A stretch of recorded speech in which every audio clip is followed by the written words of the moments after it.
Hello नमस्कार दोस्तों, स्वागत करता हूं आपका मेरे YouTube channel Rohit Kumar study for job में। दोस्तों, चंडीगढ़ जोन की ग्रुप डी से रिलेटेड पल पल की अपडेट पाने के लिए हमारे इस चैनल को सब्सक्राइब कर लीजिएगा, बेल आइकन को प्रेस कर लीजिएगा, क्योंकि चंडीगढ़ जोन से जुड़ी हुई हर एक अपडेट छोटी से छोटी मैं आपको प्रोवाइड कराता रहता हूँ इस चैनल के माध्यम से। ठीक है, तो चलिए आज क्या अपडेट है। तो आप जैसा कि जानते ही हैं कि फाइनल कट ऑफ जो है चंडीगढ़ जोन की वो लग चुकी है। फाइनल कट ऑफ की मेरिट क्या गई है, वो मेरिट का क्लिप भी मैंने कम्युनिटी टैग में डाल रखा है। मेरिट की मैंने एक वीडियो भी बना दी है आपके लिए। फाइनल जो कट ऑफ है वो कितनी गई है उसकी मैंने अलग से वीडियो भी बना दी है। लोगों के एडमिट कार्ड भी आ गए हैं जिन जिन का डीवी होना है। तो जिन लोगों का डीवी होना है ये खासकर उन्हीं के लिए ये आज वीडियो है। ठीक है, तो क्या क्या टॉपिक पर बात करेंगे, जितने मैंने लिखे हुए हैं थंबनेल पर, इनसे भी अलग भी अगर आपके कोई टॉपिक हैं तो उन पर भी बात करेंगे। आप कमेंट कीजिएगा। ठीक है, मैं कोशिश करूँगा बहुत सारे टॉपिक्स को इसमें कवर करने की। सबसे पहले हम बात करेंगे कि कौन कौन से डॉक्यूमेंट आपको ले जाने हैं। ठीक है, फिर देखेंगे कि एप्लीकेशन फॉर्म ज़रूरी है या नहीं है। बहुत से लोगों का खो गया है तो वो क्या करेंगे। फार्म में मिस्टेक भी हो गई है बहुत सारे लोगों के, तो उसको भी समझेंगे। और इन सभी बातों के लिए क्या कोई रिजेक्ट तो नहीं होंगे। ठीक है, क्या कोई रिजेक्ट तो नहीं हो जाएगा। तो इन सारी बातों की आज मैं हिंदी में बात करूंगा, बिल्कुल हिंदी में समझेंगे एक एक चीज़। ठीक है, सबसे पहले हम बात कर लेते हैं कि कौन कौन से डॉक्यूमेंट आपको ले जाने। वीडियो थोड़ी लंबी हो सकती है लेकिन बड़े आराम से आप इसको देखिएगा, हिंदी में एक एक चीज़ मैं आपको समझाऊँगा। ठीक है, चलिए तो स्टार्ट करते हैं। कौन कौन से डॉक्यूमेंट आपको तैयार करवा लेने हैं, लेकर जाने हैं। तो डॉक्यूमेंट के बारे में हालांकि मैं पहले भी एक वीडियो बना चुका हूं वैसे तो। ठीक है, लेकिन वो सब अभी तक जो इतनी भी वीडियो बनी थी वो सारी की सारी इंग्लिश फॉर्मेट में थी। आज मुझे लगा कि एक हिंदी के लिए भी मैं अलग से वीडियो बनाता हूँ, बिल्कुल हिंदी में, जिसमें सारी जानकारी हो। तो ये यहाँ पर देखिए हिंदी में सारी चीज़ें लिखी हुई हैं। मैं इसको थोड़ा जूम कर देता हूँ ताकि ये सब आपको दिखाई दें। ठीक है, पहले नंबर पर आप देखेंगे यहाँ पर कि डीवी में उपस्थित होने के लिए योग्य उम्मीदवार के बजाय किसी प्रतिनिधि को अनुमति नहीं दी जाएगी। यानी अगर आप सोचें कि मैं अपने साथ भाई को ले जाऊंगा, अपने साथ किसी और को ले जाऊंगा, तो उसको उपस्थित होने की अनुमति नहीं दी जाएगी। सिर्फ और सिर्फ जिसका डीवी है उसी को उपस्थिति होने के लिए योग्य माना जाएगा। ठीक है जी, चलिए दूसरी लाइन में कहा है कि संशोधन के लिए मूल दस्तावेज के साथ प्रत्येक की 2 फोटोकॉपी प्रस्तुत करने की आवश्यकता है। अगर यानी आप संशोधन के लिए मूल दस्तावेज के साथ प्रत्येक की 2 फोटोकॉपी आपकी लगेंगी। कहने का अर्थ है कि आप पहली बात तो जितने भी आपके मूल कागज़ होंगे, जितने भी आपके डॉक्यूमेंट होंगे, उन सभी की आपको 2-2 फोटोकॉपी भी लेकर जानी है। अगर आप उसमें कोई करेक्शन करते हैं तो उसके लिए भी आपको उसकी 2 फोटोकॉपीज़ की ज़रूरत पड़ेगी। ठीक है, करेक्शन की मैं बात आपको बताऊंगा। अब नेक्स्ट लाइन में यहाँ पर दिया हुआ है मेरे भाई कि सीबीटी और पीईटी के दौरान उम्मीदवार को जारी किए गए कॉल लेटर का निचला हिस्सा पीडब्ल्यूडी कैंडिडेट और सीसीए कैंडिडेट के लिए सिर्फ सीबीटी का निचला हिस्सा, ये ज़रूरी है अभी ले जाना। इन्होंने ऐसा कहा है, नीचे भी इस बारे में कहा गया है कि ये ज़रूरी है ले जाना। तो ये आप अपना फाइंड कर लीजिएगा, ये ज़रूरी है। लेकिन ऐसा नहीं है कि अगर किसी के पास नहीं है तो उसको रिजेक्ट कर दिया जाएगा। नहीं, रिजेक्ट नहीं करा जाएगा, लेकिन आप इसको ले जाना, ज़रूरी है ये ले जाना। ठीक है, अच्छा ज़रूरी है तो रिजेक्ट क्यों नहीं किया जाएगा जी।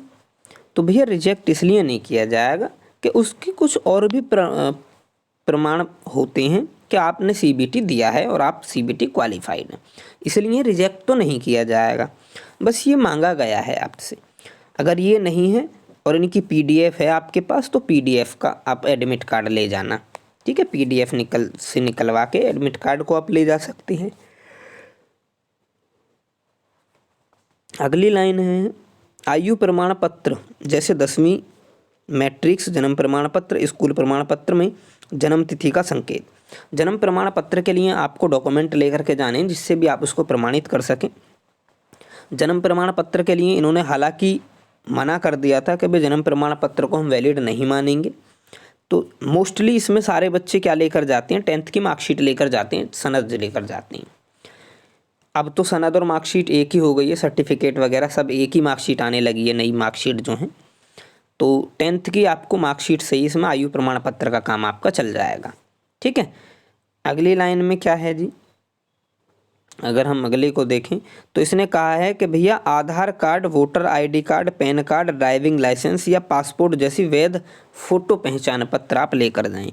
यानी ये भी लेकर जा सकते हैं, इनके अलावा भी अगर कोई फोटो प्रमाण पत्र है तो वो आप लेकर के जा सकते हैं। आधार कार्ड मैंडेटरी है, यानी कि ये ज़रूरी है आधार कार्ड। आधार कार्ड के अलावा एक और आईडी आपको लेकर के जानी है, तो वो आप अपना वोटर आईडी कार्ड ले जा सकते हो, पैन कार्ड ले जा सकते हो, ड्राइविंग लाइसेंस ले जा सकते हो, पासपोर्ट ले जा सकते हो। इनमें से कोई सा भी आईडी को लेकर जा सकते हो। आपको 2 आईडी लेकर के जानी है, इस बात का विशेष ध्यान रखना है। नेक्स्ट लाइन में है शैक्षिक योग्यता के प्रमाण के रूप में 10th की मार्कशीट, मैट्रिक पास प्रमाण पत्र। यानी आपको अपनी हाई स्कूल की मार्कशीट लेकर के जानी है, प्रमाण पत्र अब उसी के साथ आता है। जो पुराने स्टूडेंट हैं उनका प्रमाण पत्र अलग से आता था, तो वो अपना अलग से भी लेकर जाएंगे। तो हाई स्कूल के आपको डॉक्यूमेंट ले जाने हैं, यानी मार्कशीट ही डॉक्यूमेंट के नाम पर वैसे तो। चलिए नेक्स्ट लाइन में क्या है, इसको भी हम पढ़ लेते हैं। नेक्स्ट लाइन ये बहुत ज़रूरी लाइन है, तो इसको मैं पूरा एक बारी में ही दिखाने का प्रयास करता हूँ, उम्मीद है आप सबको दिखाई भी देगा। चलिए नेक्स्ट लाइन में लिखा है अनुसूचित जाति जनजाति अन्य पिछड़ा वर्ग के उम्मीदवारों को सक्षम प्राधिकारी से वैध जाति प्रमाण पत्र प्रस्तुत करना होगा। सक्षम प्राधिकारी से वैध प्रमाण पत्र देना होगा भैया आपको। ठीक है, यानी SC ST OBC कैंडिडेट जो हैं ये अपना जाति प्रमाण पत्र लेकर के जाएंगे। ठीक, OBC उम्मीदवार के लिए OBC प्रमाण पत्र अधिसूचना की अंतिम तिथि से 1 वर्ष से अधिक पुराना नहीं होना चाहिए। कहने का मतलब है कि आपको अपना नया ही बनवाना है, लेकिन अगर आपके पास पुराना भी है ना मेरे भाई फॉर्म भरने वाला, तो उससे भी आपका हो रहा है, कोई दिक्कत नहीं है, उससे भी दिक्कत नहीं आ रही है। ठीक है, बच्चों से बात हुई है मेरी। ठीक है, चलिए आगे देखते हैं। उचित प्रारूप में होना चाहिए, उचित प्रारूप में होना चाहिए भैया, यानी जो सही जो फॉर्मेट है उसी में होना चाहिए। यह उल्लेख करते हुए कि उम्मीदवार क्रीमी लेयर से संबंधित नहीं है। OBC उम्मीदवार को निर्धारित में स्व घोषणा पत्र कराना होगा। ये क्रीमी लेयर वाले और नॉन क्रीमी लेयर वालों का फंडा है भाई। जो क्रीमी लेयर कैंडिडेट नहीं होते हैं, ठीक है, नॉन क्रीमी लेयर में आते हैं, तो उनको एक अपना घोषणा पत्र भी अपना डाउनलोड कर लेना, इसी में फॉर्मेट दिया हुआ है, तो उसको भी भर के आप ले जाना। ठीक है, चलिए अगले लाइन में है आर्थिक रूप से कमज़ोर वर्ग, यानी EWS वाले जो हैं उनको यदि आवेदन में चुने गए हैं, तो आवेदन का मतलब एप्लीकेशन फॉर्म में अगर जिसने EWS भरा है तो वो क्या करेंगे, तो वो निर्धारित आय प्रमाण पत्र का उत्पादन करना चाहिए। सक्षम दस्तावेजीकरण प्रारूप द्वारा, प्रारूप, ठीक है, यानी तो आपका जो वैलिड है वो वैलिड आय प्रमाण पत्र आपको ले जाना है जो आपने एप्लीकेशन फॉर्म में फिल किया होगा। नेक्स्ट लाइन है जी, सक्षम प्राधिकारी द्वारा जारी प्रोफार्मा से आर्थिक रूप से पिछड़ा वर्ग EBC, आर्थिक रूप से पिछड़ा वर्ग जो है EBC इकोनॉमिकल बैकवर्ड क्लासेस प्रमाण पत्र CENRRC 01/2019 का अनुबंध 3rd A परीक्षा शुल्क की छूट के लिए यदि CEN के खिलाफ आवेदन करते समय दावा किया जाता है। ठीक है जी, यानी आवेदन करते समय अगर EWS आपका टिक हो गया है तो भैया उसका प्रमाण पत्र आपको लेकर जाना ही है।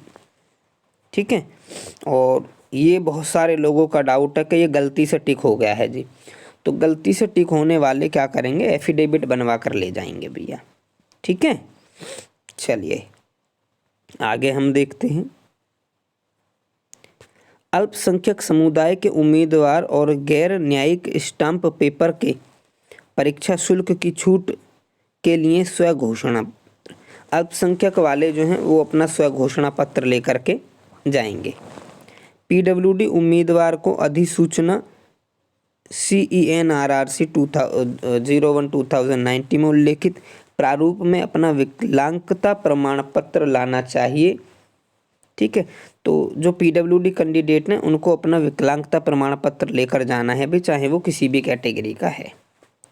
भूतपूर्व सैनिक द्वारा जारी मूल सेवा प्रमाण पत्र, जो भूतपूर्व सैनिक हैं, एक्स सर्विसमैन वगैरह जो भी आते हैं या सैनिक हैं, उनको अपना प्रमाण पत्र ले जाना है। सेवा मुक्ति मैनी वही एक्स सर्विसमैन या ऐसे जितने भी व्यक्ति हैं जिन्होंने भूतपूर्व सैनिक वगैरह में डाला है, स्वतंत्रता सेनानी वगैरह में, यानी इनमें छूट मिलती है आपको।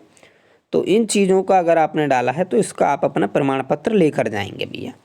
ठीक है, अगला देखते हैं, CCAA उम्मीदवारों को NCVT द्वारा जारी मूल प्रमाण पत्र और रेलवे प्रतिष्ठान द्वारा जारी प्रशिक्षण प्रमाण पत्र ले जाना होगा। उपयुक्त प्राधिकारी अनिवार्य है। CCA कैंडिडेट जो है वो अपना NCVT द्वारा जो भी प्रमाण पत्र है उसको लेकर के जाएंगे भैया, कोई दिक्कत ही नहीं इसमें। चलिए अगला देखते हैं, ये वही वैकेंसी कोड हो गया आपका, में दिए गए निर्देशों के अनुसार आवश्यक कोई अन्य प्रासंगिक दस्तावेज, अगर नोटिफिकेशन में दिया है तो उसके आधार पर कोई अन्य दस्तावेज भी है तो वो भी आप लेकर जाएं। ये भी नोटिफिकेशन नंबर हो गया, पैरा 18/4/12 के अनुसार NOC जमा करने के लिए सरकारी PSU कर्मचारी की सेवा करना। तो भैया जो NOC वाले हैं वो अपनी NOC लेकर के जाएंगे। ठीक है, ये बात इसमें क्लियर है। CBT आवेदन पत्र में उम्मीदवार द्वारा उल्लेखित कोई अन्य दस्तावेज, अगर CBT आवेदन करते समय कोई अन्य दस्तावेज की बात आपसे की गई थी नोटिफिकेशन में तो आप वो भी लेकर के जाएंगे। चलिए अब यहाँ पर लिखा हुआ है, इसको भी मैं थोड़ा सा छोटा करता हूँ ताकि ये पूरा हम पढ़ सकें एक ही बार में। तो ये लिखा है मेरे भाई अगली लाइन में, CBT आवेदन के दौरान जमा किए 3 पासपोर्ट आकार के फ़ोटो बिना सनग्लास और बिना कैप के, यानी बिना चश्मे और बिना टोपा वगैरह के आपको 3 फ़ोटो लेकर जाने हैं जो आपने फॉर्म में भरे थे वही वाले। NB हिंदी और इंग्लिश के अलावा अन्य भाषाओं में प्रमाण पत्र रखने वाले उम्मीदवार को अंग्रेजी में अनुवादित संस्करण लाना चाहिए। राजपात्रित अधिकारी द्वारा विधिवत प्रमाण पत्र, तो हिंदी और इंग्लिश के अलावा अगर किसी और भाषा में किसी का प्रमाण पत्र है तो उसको इंग्लिश भाषा में भी उसकी कॉपी ले जानी पड़ेगी, ये इन्होंने बात कही है। ठीक है, चलिए नेक्स्ट इन्होंने क्या कहा है जी, इसको भी देख लेते हैं अभी हम। ये कह रहे हैं अगली लाइन में कि दस्तावेज सत्यापन में सफल उम्मीदवार को अकेले मेडिकल जांच के लिए पूरे रेलवे अस्पताल में भेजा जाएगा। क्षेत्रीय रेलवे में, अपने ही क्षेत्र में उसे रेलवे अस्पताल में भेजा जाएगा अकेले, बिल्कुल। ठीक है, उम्मीदवार को मेडिकल परीक्षा के लिए अधिक समय तक रहने की आवश्यकता हो सकती है जिसमें परीक्षण जांच शामिल हैं। इसलिए उम्मीदवार से अनुरोध किया जाता है कि वे स्वयं चिकित्सा परीक्षा पूरी होने तक ठहरने के लिए तैयार रहें। वह व्यवस्था DV और मेडिकल स्थान के बीच परिवहन भी उम्मीदवार के खर्चे पर होगा। RRC नहीं बनेगा आवास और परिवहन प्रदान करने के लिए कोई व्यवस्था।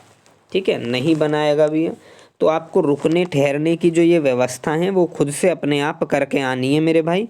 RRC इसमें आपको कुछ नहीं करेगा। ठीक है, आना जाना ट्रांसपोर्ट जो भी कुछ है वो सब आपको खुद करना पड़ेगा, ये यहाँ पर RRC कह रहा है। ठीक है जी, चलिए अगले लाइन में क्या कहा है कि उम्मीदवार को एक राशि का भुगतान करना होगा जो कि 24 रुपये है। ये मेडिकल के लिए होती है भाई, मेडिकल दस्तावेज जो बनते हैं ना आपके, उसके लिए 24 रुपये आपको खुले जमा करने, खुले 24 लेकर के जाएंगे। दस्तावेज सत्यापन के लिए ई कॉल लेटर जारी करने से CENRRC 01/2019 के खिलाफ पद के भर्ती और भरने का कोई अधिकारी नहीं मिलता है। योग्यता के अनुसार और रिक्ति की उपलब्धता पर सख्ती से रिक्ति की जाएगी। ठीक है।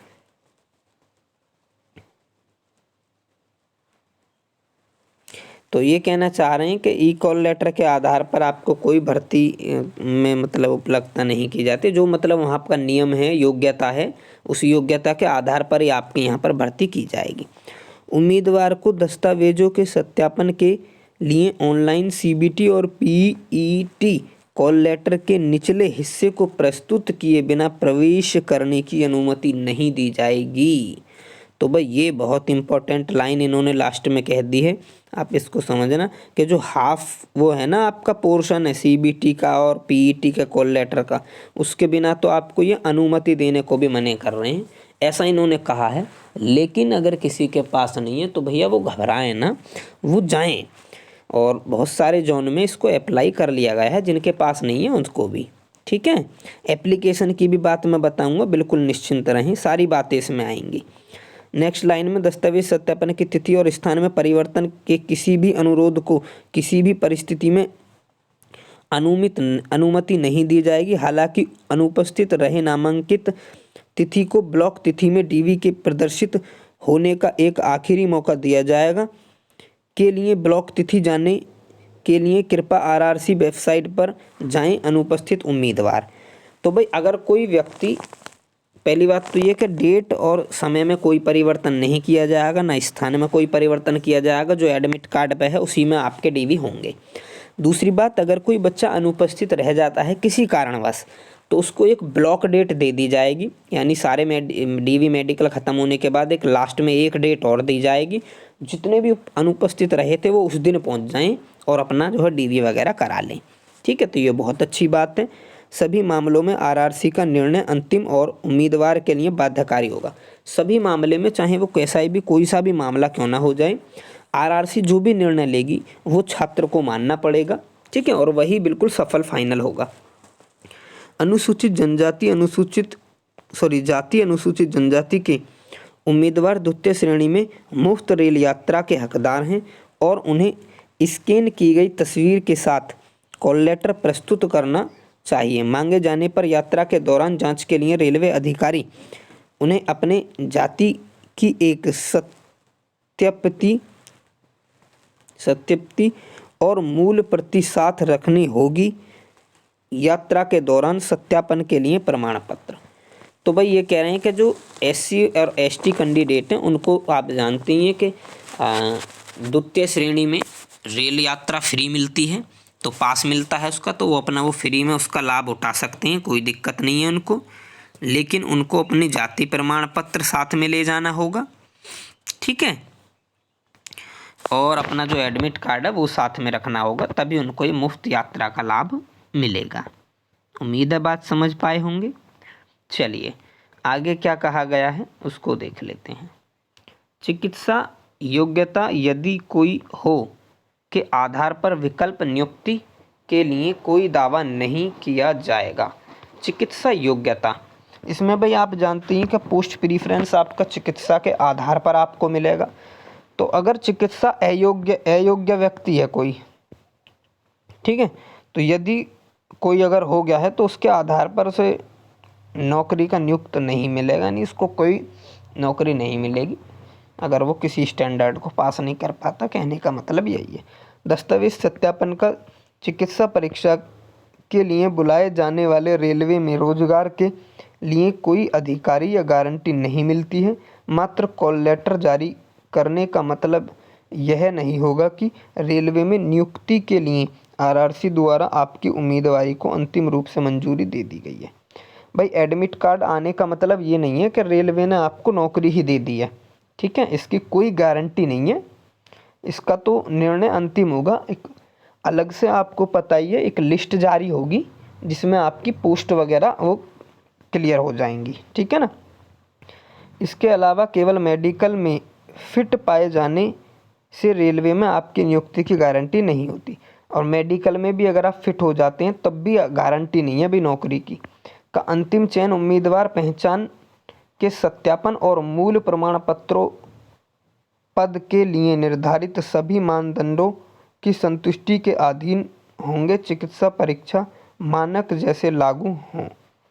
तो ये कहना चाह रहे हैं कि नौकरी आपने मेडिकल भी क्लियर कर दिया और डॉक्यूमेंट का सत्यापन चल रहा होगा आपका, उसी के दौरान जांच चल रही होगी, आपने नकली तो नहीं लगा दिए, कोई फर्जीवाड़ा तो नहीं करा, तो जो जो चीज़ें वहाँ मांगी गई हैं वो सारी चीज़ें ओके हो जाती हैं, तब जाकर कहीं आपका वो लिस्ट लगेगी फाइनल, जिसमें आपकी पोस्ट डिक्लेयर कर दी जाएगी। ठीक है, ऐसा होता है। अगला है रेल प्रशासन को सिफारिश की जाने वाले सफल उम्मीदवार के अंतिम अधिसूचित रिक्तियों तक ही सीमित होंगी। केवल पीडब्ल्यूडी सीसीए के लिए समुदाय विभाजन और आरक्षण पैनल में शामिल होने की इस स्थिति में उम्मीदवार को किसी भी में तैनात किया जाने की संभावना है। विभाग क्षेत्रीय रेलवे उत्पादन इकाइयों के भीतर कहीं भी इस संबंध में किसी भी प्रतिनिधित्व पर विचार नहीं किया जाएगा। यानी जहां आपका सिलेक्शन हो गया, यहाँ आपकी ज्वाइनिंग हो गई, वो वहीं हो ही जाएगी, उसमें आप फिर कोई वो नहीं कर पाएंगे। ठीक है, चलिए। उम्मीदवार कृपया यह भी नोट कर लें कि प्रमाण पत्र जमा करने के लिए कोई अतिरिक्त समय नहीं दिया जाएगा। इसके अलावा मूल उत्पादन करने में विफलता, जन्मतिथि, शैक्षिक योग्यता, उचित प्रारूप में समुदाय, उचित प्रारूप में विकलांगता प्रमाण पत्र, प्रमाण के समर्थन में प्रमाण पत्र, भूतपूर्व सैनिक, आय प्रमाण पत्र, अल्पसंख्यक घोषणा, अनापत्ति प्रमाण पत्र, सीसीए उम्मीदवार के एनसीवीटी प्रमाण पत्र आदि दस्तावेज के दिन बिना किसी और नोटिस के उम्मीदवार को जब्त कर लिया जाएगा। तो कहने का मतलब है भाई, अब ये जितने भी सारे मैंने प्रमाण पत्र के नाम लिए, इनके लिए आपको अलग